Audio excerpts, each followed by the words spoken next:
Hello and welcome back to my channel. तर या व्हिडिओमध्ये मी तुमच्यासोबत शेअर करणार आहे काही माझे टिप्स जे मी जेव्हा ब्राईड बनत होती तेव्हा मी फॉलो केले होते, जे तुम्हाला पण हेल्प करेल. आणि तुम्हाला माहिती आहे मी माझे टिप्स वगैरे सगळे असे सिम्पल सॉर्टेड, काही एक्सपेन्सिव्ह नसतात, जुगाडू असतात. Because I won't tell you applying any chemical or anything. But ठीक आहे, सॉर्टेड आणि सिम्पल असतात. तुम्हाला हेल्प करू शकतात ते जर तुम्ही ब्राईड बनत असाल, आणि जर नसेल बनणार तरीही तुम्हाला ते हेल्प करेल, बिकॉज युजली असं normal skin care or big event यासाठी. So let's get into the video. मी माझ्या मम्मीच्या घरी, तुम्हाला जरा आजूबाजूने लहान मुलांचे खेळायचे आवाज येऊ शकतात. आणि आज मी जास्त बकबक करणार, म्हणजे हा व्हिडिओ तर फुल बकबकचाच असणार आहे, तर त्याला बोरिंग नाही करायला, मी जास्त बडबड नको करायला, म्हणून मी असे पॉईंट्स लिहून ठेवलेले आहेत. सो एक एक करून मी तुम्हाला सांगेन की ह्याच्यामध्ये मी काय काय कवर करणार आहे. So we will start from here. Hair care, skin care, jewellery, clothes, health and footwear. So सगळं कवर करणार आहोत आपण. तर पहिले स्टार्ट करूया हेअर केअर. तर फर्स्ट आहे हेअर केअरमध्ये हेअर कट.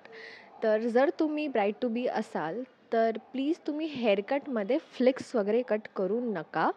बिकॉज जेव्हा तुम्ही स्टाईल करतात, बिकॉज लग्नामध्ये आपण बन बांधतो किंवा ओपन बिपन ठेवतो, आपण फ्लिक्स नाही बाहेर काढत, बिकॉज ते फोटोजमध्ये पण नाही चांगलं वाटत, कारण की सतत ते विधीमध्ये वगैरे ना असे पुढे येतात. तर फ्लिक्स वगैरे कट करू नका. अँड आय वुड सजेस्ट की हेअर कट करू नका ॲटलिस्ट 2-3 मंथ्स अगोदर तुमच्या वेडिंगच्या. बिकॉज जेव्हा ते स्टायलिंग वगैरे करतात ना, तर तेव्हा त्यांना जेवढे लांब केस असतात ना तेवढे ते लोक एक्सटेन्शन्स कमी लावतात, तुम्हाला हेवी कमी वाटतं आणि तुमच्या स्वतःच्याच केसामध्ये खूप चांगले स्टाईल्स होऊ शकतात. बिकॉज जरी तुमचे केस असे प्लेन साधे असले ना, तरी पण ते लोक असे स्टाईल करतात की ते चांगलेच वाटतात. आणि जर तुम्ही हे केलं ना, हेअरकट केला तर मधून मधून असे बाहेर आले, तर मग ते बन वगैरे बांधलं ना की त्यांना खूप सारे पिन्स वगैरे लावावे लागतात, मग तुम्हाला पण ते हेवी वाटतं. And another important thing is की ते लोकं खूप हीट लावतात, प्रोडक्ट्स लावतात केसांना. तुम्ही कितीही बोललात त्यांना की कमी हीट लावा, तरी पण ते लावतातच. आणि ते कन्सिस्टंट, म्हणजे आता रिसेप्शन लूक, विधी लूक, एंगेजमेंट लूक, या सगळ्यांच्या ह्याच्यामध्ये. आणि प्लस मागे पुढे पण असं 5 वगैरे असलं, पूजा वगैरे असलं की आपण खूप असं हीट लावली जाते.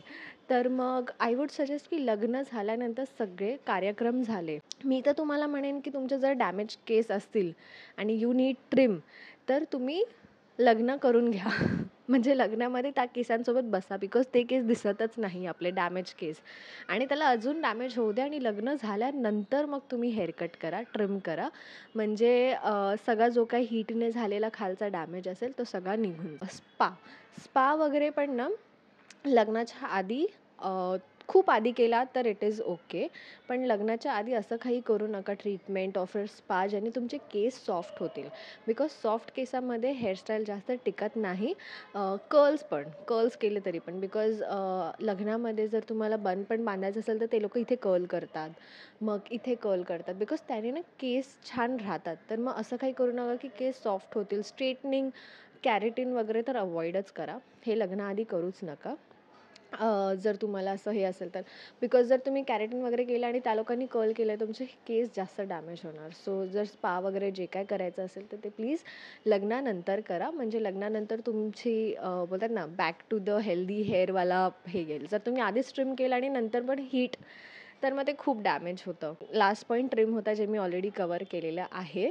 आणि सॉरी जर मी खूप फटाफट बोलत असेल तर, मला हा व्हिडिओ सिम्पल, शॉर्ट आणि इन्फॉर्मेटिव्ह ठेवायचा आहे. तर हे होतं हेअरकटचं. आणि ऑइलिंग वगैरे तर कराच तुम्ही, ते तर मिस करू नका. सो आता वळूया नेक्स्ट टॉपिकवरती, विच इज स्किन केअर. आणि सॉरी मी सारखं खाली बघत असेल तर, बिकॉज मी आता सकाळी उठून हे पॉईंट्स बनवलेत and I don't want to miss any of these points. तर फर्स्ट आहे फेस वॉश. तर लग्नाआधी, आता मी अशी आहे ना, आता पण तुम्ही बघू शकता, मी आज माझ्या मम्मीच्या घरी आहे, मी खूप झोपली आहे, तर माझे असं पफीनेस दिसतो आहे फेसवरती, आणि इथे असं ना फ्लुइड वगैरे जमा होतं, हे दिसतं लाईन अशी. तर हे माझं हेरिडिटरी आहे, माझ्या मम्मीचं पण आहे, आणि हे असतं, बऱ्याच लोकांचं असतं, हे हे असं असलं पाहिजे, बट हे असं दिसतंय. तर हे सगळं लग्नामध्ये मी अवॉइड करायला every day, like 1 month, 1.5 month literally मी कोल्ड वॉटरनी फेस वॉश करत होती. सकाळी, संध्याकाळी जेव्हा जेव्हा मी फेस वॉश करत होती, मी कोल्ड वॉटरने वॉश करत होती, नॉट आईस. आईसने तुमचं फेस बर्न होऊ शकतं, तुमची स्किन थोडी डल पडू शकते, ड्राय होऊ शकते. बट कोल्ड वॉटरने तुमचा पफिनेस कमी होतो, जे आपल्या फेसमध्ये एक्स्ट्रा फ्लुइड जमा होतं ते पण रेड्यूस होतं. सो तुमचा फेस असा एकदम स्निच्ड वाटतो, पफी पफी वाटत नाही. म्हणून लग्नाआधी प्लीज तुम्ही 2-3 महिने तरी कोल्ड वॉटरनी फेस वॉश करा. नॉर्मल वॉटर, मी काय करायची, नॉर्मल वॉटर फ्रिजमध्ये ठेवून द्यायची, ती बॉटल काढून फेस वॉश करायची आणि फेस वॉश करून झाल्यावर परत ती बॉटल भरून ठेवायची आणि परत हे करायचे. इन केस जर तुम्हाला जमत असेल तर पिण्याचं पाणी भरा, बिकॉज त्याच्यामध्ये तुमची स्किन क्वालिटी पण इम्प्रूव्ह होऊ शकते. इन केस जर तुमचा वॉटरमध्ये हार्ड वॉटर असेल किंवा असं काही तर ते तर बेस्ट आहे. बट मी नॉर्मलच टॅप वॉटर यूज करत होती. अँड त्यांनी माझ्या स्किनना खूप हेल्प केलं, बिकॉज एकतर रेडनेस म्हणजे असं काही नव्हता, बट काही पिंपल मार्क्स कधी रेड असतात ते माझं गेलं. प्लस माझी स्किनचे पोर्स कमी झालेले, फेस लवकर ऑइली होत नाही. आणि खूप भरपूर बेनिफिट्स आहेत कोल्ड वॉटरने फेस वॉश करायचे. सो ते तुम्ही नक्की करा, ते अवॉइड नका करू. आणि नेक्स्ट इज ट्रीटमेंट. फेसवरती लग्नाआधी काही ट्रीटमेंट करू नका, हे सगळ्यांना आता माहिती असेल, एवढं रील्स वगैरे आपण बघितले आहेत. सो मी जास्त त्यावर काही बोलणार नाही.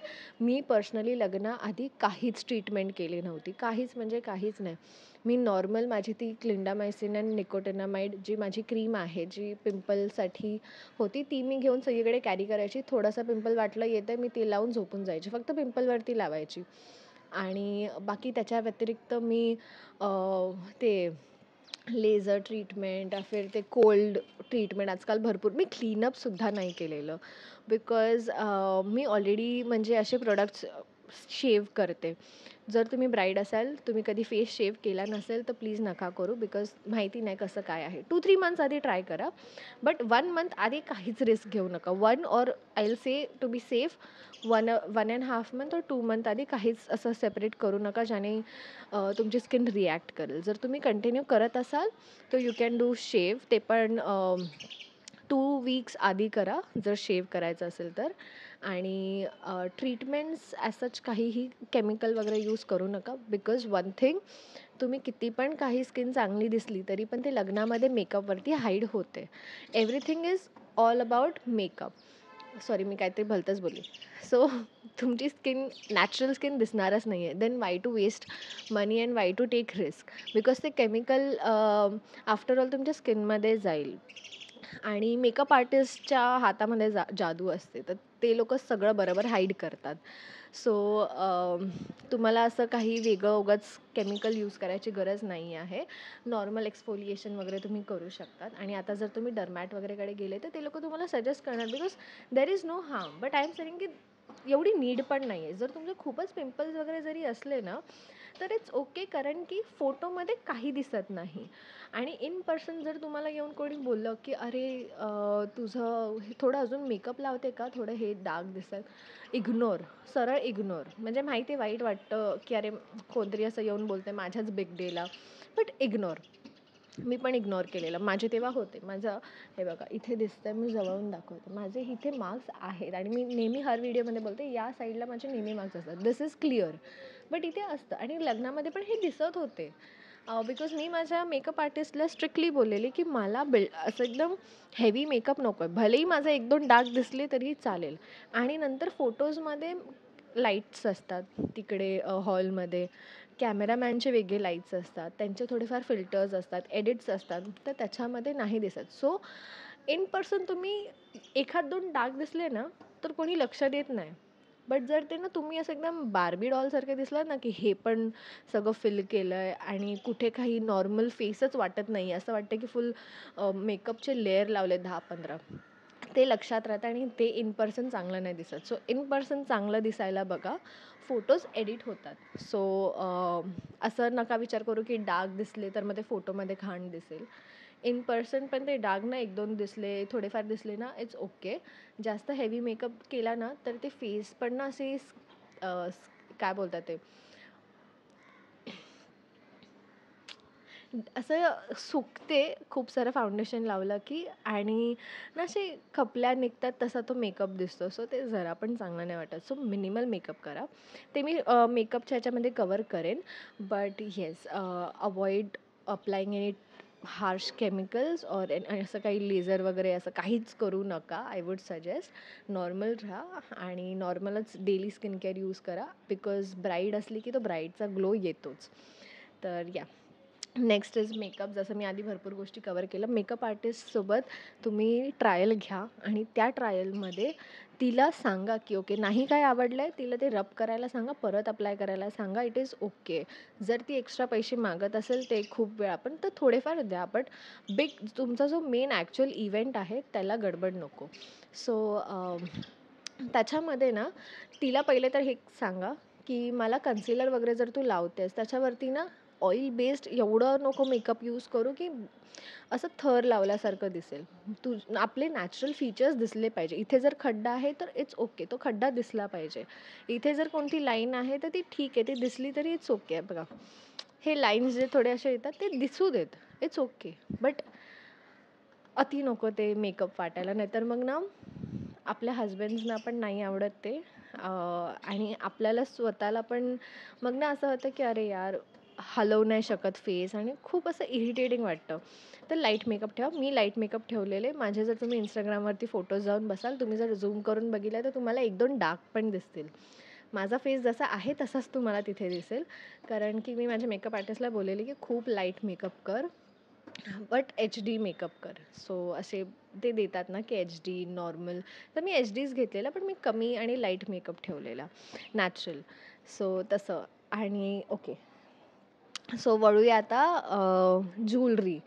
ओके, सो लग्नामध्ये आता गोल्डन ज्वेलरी, काही काही लोकांना असतं की गोल्ड ज्वेलरीजच वेअर करायचं आहे, तर मग इट्स ओके. गोल्ड ज्वेलरीज तर सगळ्यांवरतीच सूट करतं.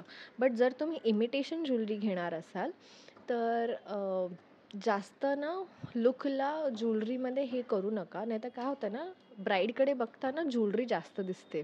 एक चोकर टाईप घ्यायचं, एक मंगळसूत्र छोटं घ्यायचं आणि एक लांब हार घ्यायचा आणि कमरपट्टा. That's it. मी एकच कमरपट्टा सगळ्यावरती घालत होती. आणि मी 4च सेट घेतलेले ज्वेलरीचे. मी ह्याच्यानंतर ज्वेलरी हॉल करणार आहे. आणि इमिटेशन ज्वेलरीज ना, मी अशी चूक केली की माझ्या इमिटेशन ज्वेलरीजवरती लिटरली 15-20 हजार गेले. तुम्ही करू नका, कारण नंतर जास्त यूज केले जात नाही. आता मला असं होतं की मी रिग्रेट करते. बट ठीक आहे, मला क्वालिटी मिळाली. कारण की आजकाल मेकअप आर्टिस्टकडे नसतात ज्वेलरीज. ते लोकं आपल्याला सांगतात की तुमचे ज्वेलरीज, आणि जर त्यांचे घ्यायचे असेल तर मग we have to pay extra. मग तुम्ही बघून घ्या की तुमच्या मेकअप आर्टिस्टचे किती. बिकॉज जर क्वालिटी बघायला गेलं ना, तर माझा एक एक ज्वेलरी असा 1500-2000 अशी होती. बट ती खूप क्लासी होती, म्हणजे दिसायला खूप चांगली वाटत होती. तर ज्वेलरीवरती जास्त हे करू नका. आधीच स्पेंड करू नका. आधीच डोक्यात विचार करा की काय लूक असणार आहे आणि त्याच्यावरती काय काय वेअर करायचं आहे. मी थोडंसं एक्स्ट्रा घेतलं. सो तुम्ही तो विचार करा. आणि अजून हां, ज्वेलरीमध्ये तुम्ही आजकाल असे ब्राईड्स आपण बघतो फोटोजमध्ये वगैरे की खूप असं इथे हार, इथे हार, इथे हार, इथे हार, इथे हार. प्लीज ते करू नका. Be a simple bride. तुम्ही जेवढे सिम्पल ब्राईड राहाल ना, तेवढं लक्ष तुमच्या कपड्यांपेक्षा जास्त तुमच्याकडे जाईल आणि तुम्ही पण खूप कम्फर्टेबल असाल. होल ह्याच्यामध्ये ना, वेडिंगमध्ये मी एवढी कम्फर्टेबल होती ना, कारण की माझ्या ब्लाऊजवरती असं हेवी नव्हतं. माझा ब्लाऊज तर नॉर्मल होता. त्याला मी ना असं एम्ब्रॉयडरी वगैरे पण काही केली नव्हती. एकदम नॉर्मल ठेवलेलं. ज्वेलरीज पण माझे एकदम नॉर्मल होते. मी 1-2 फोटो इथे पॉपअप करेन. काही नाही केलेलं मी. And it was looking so simple, so elegant. आणि क्लोथ्सवरती मी बोलली तुम्हाला, क्लोथ्स पण जास्त हेवी करू नका. एम्ब्रॉयडरी वगैरे जर तुम्हाला खूप आवडत असेल तर करा. ऑर एल्स प्रेशरमध्ये येऊन सगळे करतात म्हणून करू नका. इट इज ओके जर तुम्ही नाही केलं आहे तर. बिकॉज त्याचं काय होतं ना, जर तुम्ही हेवी एम्ब्रॉयडरी वगैरे केलं, परत तो ब्लाऊज तुम्ही नंतर नाही घालू शकणार आणि नंतर घालू तर शकणारच नाही. प्लस ते पडून राहील, पैसे वेस्ट. बिकॉज आणि मग नंतर ते ब्लाऊज तर गेलं आहे. मग आता त्या ब्लाऊजवरती ती साडी परत ती पडून राहणार. बिकॉज सेम ब्लाऊज लागतं आणि जर सेम परत करायला गेले तर मग नवीन ब्लाऊज शिवावा लागेल आणि त्यात परत पैसे जाणार. बेटर आहे की बी सिम्पल. आणि तुमच्या हजबंडसोबत कलर कोऑर्डिनेशन करा, कॉन्ट्रास्ट घाला. जर तुम्ही पिंक घालताय तर त्याला वेगळं पिंक नको, पिंक फेटा-बिटा इज ओके किंवा ते चादर ओढणी-बिढणी is okay, but same same colour घालू नका. आणि बॉईज नेहमी ऑफ व्हाईट कलरमध्ये छान दिसतात लग्नामध्ये. सो ते एक तुमच्या हजबंडसाठी आहे. हां, नेक्स्ट इज हेल्थ. हेल्थवरती मी सांगते, आता माझे पिंपल्स ट्रिगर व्हायचे नॉनव्हेजने. सो मी नॉनव्हेज बंद केलेलं आणि माझे पिंपल्स तेव्हा असे कमी झालेले. ट्रिगर ऑइली, स्पायसी आणि चिकनने व्हायचे. तर मी ते अवॉइड नव्हती करत, कमी करत होती. मी चिकन तर पूर्ण बंद केलेलं मी, बिकॉज हीटने पिंपल्स येतात. आणि तुमच्या पिरियड्सची डेट जर तुमच्या लग्नाच्या डेटसोबत अशी क्लॅश करत असेल तर इट्स ओके. जर खूपच क्लॅश करत असेल तर तुम्ही घ्या, पण भीतीने की येईल पिरियड्स, तर त्याच्यामुळे ते टॅब्लेट्स वगैरे घेऊ नका. बिकॉज ते तुम्ही एका दिवसासाठी घ्याल, बट ते तुम्हाला बॉडीमध्ये तुम्हाला कळणार नाही की तुमच्या पुढच्या कितीतरी टाईमसाठी, इयर्ससाठी ते डॅमेज करून टाकेल. सो प्लीज असे टॅब्लेट्स अवॉइड करा. आणि जर चांगले टॅब्लेट्स घ्यायचेच असेल तर डॉक्टरला कन्सल्ट करून घ्या. बट डॉक्टरला जरी कन्सल्ट केलं तर it is unnatural. So I would say avoid. Next is footwear. फुटवेअरमध्ये मी असं नोटीस केलं आहे की मुली खूप असे स्पेंड करतात पैसे, 2,000-3,000 फुटवेअरसाठी. चांगले फुटवेअर मी लिटरली मोजडी जी 1.5 इयर आधी राजस्थानला गेलेली तेव्हा जी घेतलेली तीच मी सगळ्या लुक्सवरती घालत होती. बिकॉज तुमच्या चप्पलकडे लक्ष जात नाही, तुमची साडी त्याला कवर करते. आणि रिसेप्शनला पण असं वाटतं की हां, छान चप्पल घेतली पाहिजे. घ्या, नॉर्मल घ्या, बिकॉज चप्पल कोणी बघत नाही. आणि हाफ ऑफ द टाईम आपण स्टेजवरती विदाऊट चप्पलच असतो. फक्त रिसेप्शन आणि एंगेजमेंटला आपण चप्पल घालतो, त्यात पण आपली साडी त्याला कवर करते. So avoid it. आणि रिसेप्शनमध्ये पण जर तुमचा रेड लेहेंगा असेल तर प्लीज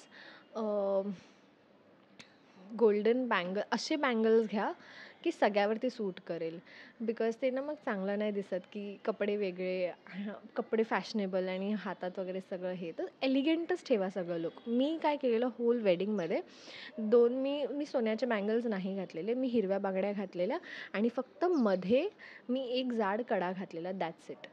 कारण की हातामध्ये जास्त ग्रीन कलर दिसला ना की तो जास्त छान दिसतो आणि तो जास्त असं ब्राईडवाली वाईब येते, नवीन नवरीवाली वाईब येते. सो मी जास्त हिरवे रंग ठेवलेले आणि माझे डायमंडचे कडे होते, ते मी घातलेले. माझ्याकडे फोटो असेल तर मी इथे पॉपअप करेन. बट येस, ज्वेलरी वगैरे एकदम सिम्पल ठेवा. माझ्या सगळ्या लुक्सवरती फक्त चोकर होता, लाँग नेकलेस होता आणि माझं मंगळसूत्र, दॅट्स इट. बाकी काही नव्हतं. इयरिंग्स पण माझे एकदम छोटे छोटे होते. मी अगदी काहीच केलं नव्हतं, बिंदी काही नव्हतं, नॉर्मल होतं आणि ते चांगलं वाटत होतं. सो या. आणि लिपस्टिक्समध्ये जर तुम्हाला तुमच्या मेकअप आर्टिस्टची लिपस्टिक नसेल आवडत तर तुमची डेलीची जी आहे ती कॅरी करा. बिकॉज त्यांच्या भरपूर चांगल्या चांगल्या लिपस्टिक्स असतात, बट कधी असं होतं की आपल्या फेसवरती ती सूट नाही करत आणि आपल्याला आपली डेलीवाली लिपस्टिक जर जास्त सूट करत असेल तर ती अप्लाय करा. आणि जास्त करून ना क्रीमवाली अप्लाय करा. मॅटवाली अप्लाय केली ना तर नेक्स्ट लुकसाठी वगैरे ते पुसायला थोडंसं त्रास होऊ शकतं आणि ड्राय होऊ शकतं. अँड हां, ड्रायवरनं आठवलं, आता थंडीचा सीझन चालू आहे तर प्लीज मॉइश्चराईज करा. बिकॉज तुमची स्किन जरीही ऑइली असेल किंवा मॉइश्चराइज्ड असेल चांगली, तरी पण मेकअपनंतर ती थोडीशी ड्राय पडते. सो प्लीज मॉइश्चरायझर अवॉइड करू नका. आणि लग्नामध्ये मेकअप आर्टिस्टला सांगा की लेस ऑइली, म्हणजे ऑइली होणार नाही अशी मॉइश्चरायझर यूज करा. आता खूप बडबड केली, दॅट्स इट नाव. हे सगळ्या गोष्टी कवर केल्या. अजून काही तुम्हाला क्वेश्चन असेल तर you can D M me on Instagram or comment. मी नक्की रिप्लाय करेन. मी मॅक्सिमम कमेंट्सना आणि डी एम्सला रिप्लाय करते. आणि जर तुम्हाला आमचे व्लॉग्स बघायचे असतील किंवा मी माझ्या व्लॉगिंग चॅनल वाईब विथ याशी, जो माझ्या हजबंडसोबत आहे, तिथे मी माझ्या लग्नाचे आउटफिट्स कुठून घेतले सगळे मी व्हिडिओज बनवलेले आहेत. ते पण मी डिस्क्रिप्शनमध्ये टॅग करेन. सो जर तुम्हाला हवं असेल तर you can check it out. And that's all for this video. Do let me know की हा व्हिडिओ तुमच्यासाठी इन्फॉर्मेटिव्ह होता का. And bye. आणि this is my everyday morning face. डोळे सुजलेले, हे सुजलेलं. आता हे ना मला थोडंसं बॉदर करतं, पण मी लक्ष देत नाही. बट जाऊ दे, कोणाला माहिती असेल हे कसं घालवायचं तर please do let me no. आणि लोकं मला बोलत आहेत, की मी फिल्टर यूज करते. 1-2 मुली येऊन मला बोलल्या, की "तू फिल्टर यूज करते." तर हा कॅमेरा आहे, माझ्या फोनचा कॅमेरा आहे. मी फिल्टर नाही यूज करत. जवळून तुम्हाला दिसतंय एवढे डाग असतात आणि मी फक्त सनस्क्रीन लावते ऑफिसला जाताना वगैरे. मी मेकअप फक्त शूट किंवा अगदीच मला डल फील होत असेल तरच मी यूज करते. नाहीतर मी फक्त सनस्क्रीन लावते आणि मॉइश्चरायझर लावते. मी मेकअप नाही यूज करत. And bye that's all.